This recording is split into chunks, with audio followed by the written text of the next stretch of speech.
quelques jours, j'ai été invité sur une émission de radio pour m'exprimer sur le concept de crushpad qui permet à n'importe quel particulier de réellement faire son propre vin. Et la réaction que j'ai eue en décrivant notre concept était assez typique. Une réaction de scepticisme. Comment est-ce vraiment possible que quelqu'un puisse faire et finaliser son propre vin? En tout cas, écoutez l'échange. Bernard Pivot. Non mais attendez, il y a une chose que je comprends pas très bien. Donc de mon bureau, je vais faire un assemblage, alors que je sais par exemple que ce soit à Châteauneuf-du-Pape ou bien dans le Bordelais, il y a pour faire réussir les assemblages de plusieurs cépages, du raisin de plusieurs cépages, on fait venir des énologues qui, après avoir goûté, regoûté, pesé les avantages, les inconvénients de ceci, de cela, comparer les millésimes de l'avant-dernier, le dernier et le nouveau, finalement prennent une décision et souvent se demandent s'ils ont bien choisi. Comment pourrais-je faire un assemblage réussi, moi, de mon bureau? C'est pas possible. Monsieur Pivot, vous avez absolument raison. 99% de nos clientèles viennent soit à Bordeaux pour finaliser leurs assemblages directement avec nous et notre consultant qui du reste s'appelle Éric Boissneau, c'est le consultant de 4 des 5 premiers grands crus classés à Bordeaux.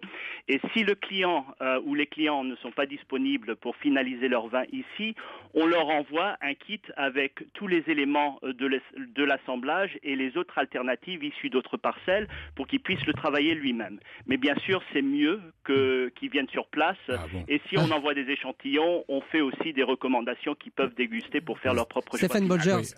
À mon avis, finalement, c'est quand même vous qui le faites, hein. L'assemblage.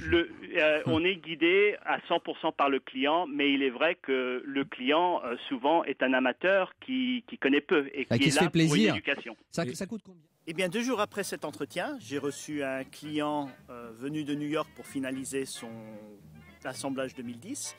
Et ça m'a donné l'idée de filmer l'événement pour que vous soyez vous-même juge de l'implication du client dans la finalisation de son propre vin, mais aussi pour suivre un grand œnologue conseil dans ses œuvres d'assemblage. Et puis, bien sûr, dernièrement, pour me donner l'occasion d'inviter l'équipe d'Europe 1 et puis le journaliste en question pour descendre à Bordeaux et tenter de finaliser leur propre vin.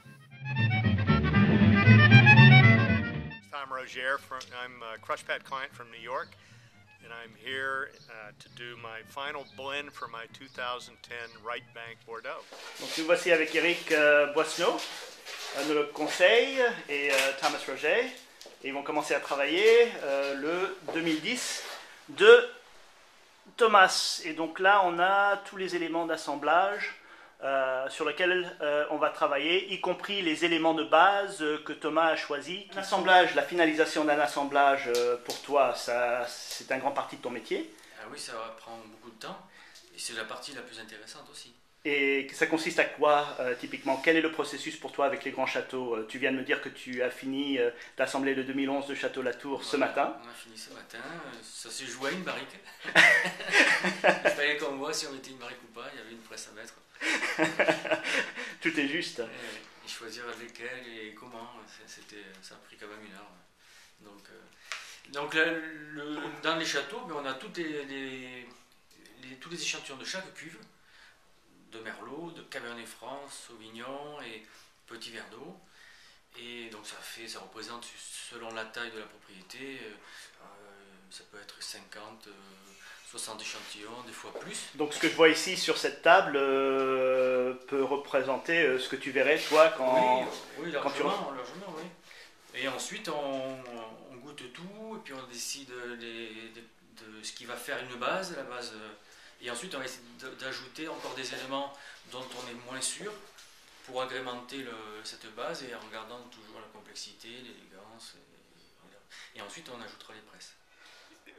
Very fun situation. I just learned that Eric just finalized the blending of the Château-Latour this morning, and now here he is blending the Rouge Bordeaux wines.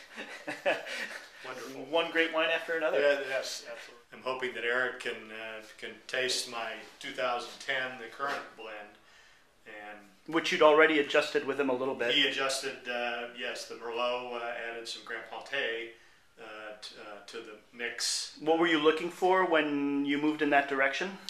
Well, it was, we wanted a traditional right bank blend, so Merlot, Cab Franc, and I think the Grand Pontet added, I believe, or at least it seemed to me, a much a degree of complexity that was not in the Le Rousseau, and so I think it added a little more structure to the wine, and with the Cab Franc, I think makes right now a really outstanding blend. And I guess the only question I would have at this point is, since we did the original blend, as these components have aged a little, has there been any differences that may have come out that might require some additional adjustment? On valide finalement si on continue vers cette modification en ayant ajouté un merlot supplémentaire, ou on garde l'original, celui de base qui était pensé au départ. Exactement. Ou même même le modifier à nouveau si ça n'allait pas. sur la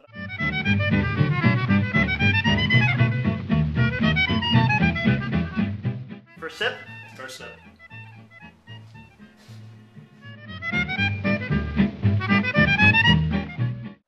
I mean, the secondary flavor that I get from it, I'm not sure how to characterize it, but it's very nice. L'effet secondaire. Yeah, but it also seems like it's a little flat. Donc si on veut lui donner un peu plus un caractère un peu plus avec une arête dorsale un peu plus prononcée, quelque chose d'un peu plus directionnel, il faudrait ajouter soit du Cabernet Franc, si on peut, je ne sais pas s'il y en reste encore, ou alors peut-être aller voir sur du Cabernet Sauvignon. So he basically said that if you're going to concentrate on putting in more Cabernet Franc, you're better off staying with the Hickory West because it's much more concentrated than the Labrie parcel. Plus complexe, c'est sûr.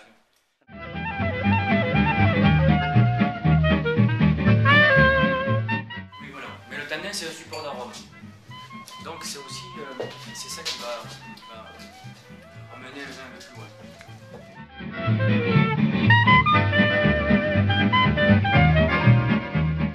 I like it from start to finish. It just seems like it needs a little backbone or a little spice in the middle. So I think. Donc justement Eric, quand toi et ton père vous travaillez avec les grands châteaux en particulier, qu'est-ce qui se passe? Est-ce que c'est eux qui prennent une décision finale? Tu laisses ton emprunt dans le sens que tu fais une recommandation et ils font ce qu'ils veulent? Ou est-ce que vous travaillez ensemble jusqu'à la fin? Comment est-ce qu'un assemblage se finit finalement en termes du choix? Oui, la question est très intéressante.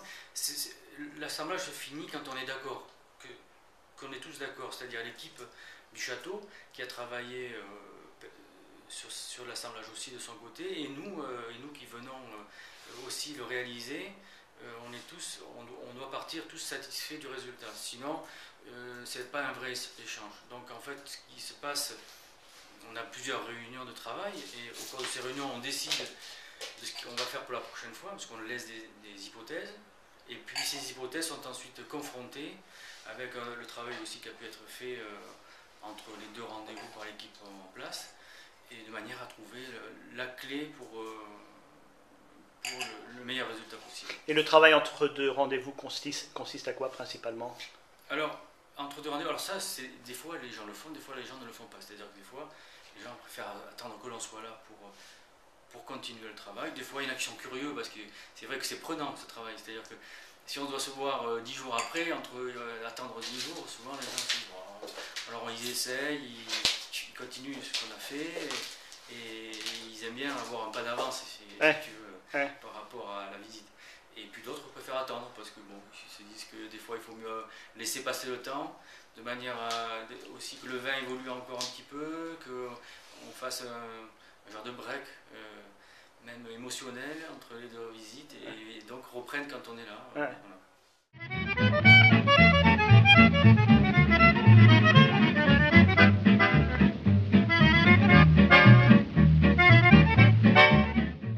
With the third one, where we just increased the Cab Franc, the tannins seem to be more one-dimensional, and the fourth one's you're getting a combination, I think, of the two different Cabernets that or adding the tannins, which to me is a little more interesting, but it does raise the question of whether I'm getting more into a left bank wine. If we went back just a little bit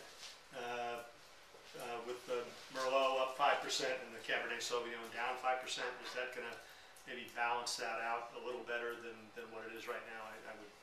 Non, je ne crois pas que ce soit la solution parce qu'on va revenir sur ce qu'on n'a pas voulu tout à l'heure, c'est-à-dire on va revenir sur quelque chose qui va manquer, qui va à nouveau s'alourdir et on va à nouveau le rétrécir au lieu de vouloir l'allonger. Donc il y a deux solutions, soit on enlève 5% de Cabernet Sauvignon mais on le remplace par du Cabernet Franc, toujours, parce que lui on est sûr qu'il va dans le bon sens. Soit on change de Cabernet Sauvignon. Il y a celui de Caballero aussi qui est intéressant parce qu'il est un petit peu moins, il est un peu plus lourd aussi. Alors, il va peut-être un peu mieux s'accorder avec la base.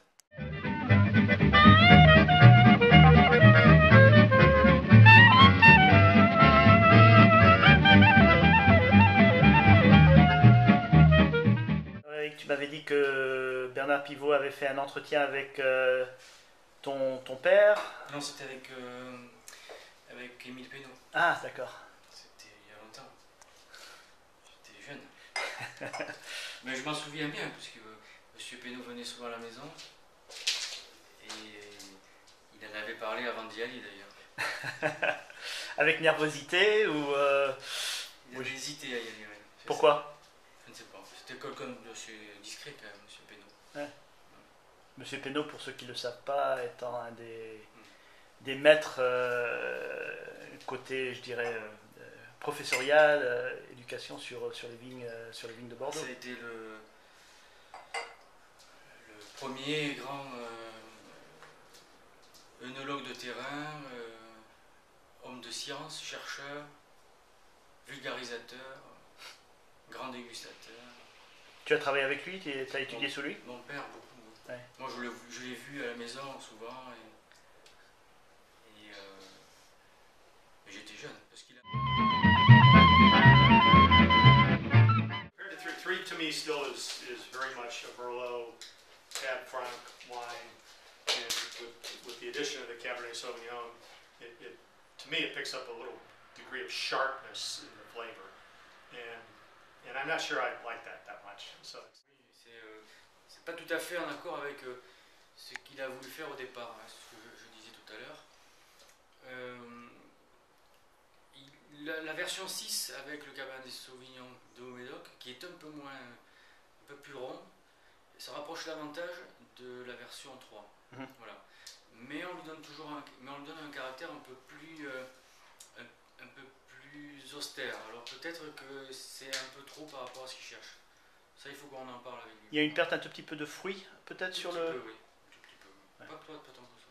Okay. Mais il y a une richesse aromatique, enfin, une complexité supplémentaire. This helped the original problem that we talked about when we added the additional Cabernet Franc. I think that actually did help that middle situation. So. En fait, il a dit quelque chose d'assez intéressant, c'est que il trouve que l'apport du Cabernet Sauvignon qu'on a tenté, et même avec le 6, ça a apporté quelque chose, mais ça a apporté quelque chose surtout sur la finition, oui. Quand lui, ce qu'il cherchait, surtout, c'était au milieu.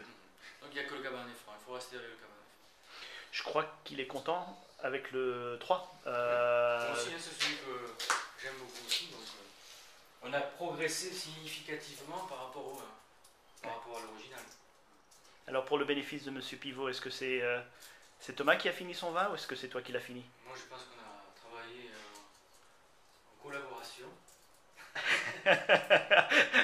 I asked him whether, for the sake of the interview that I had on the radio, whether Eric finished the wine for you or whether you finished the wine for yourself.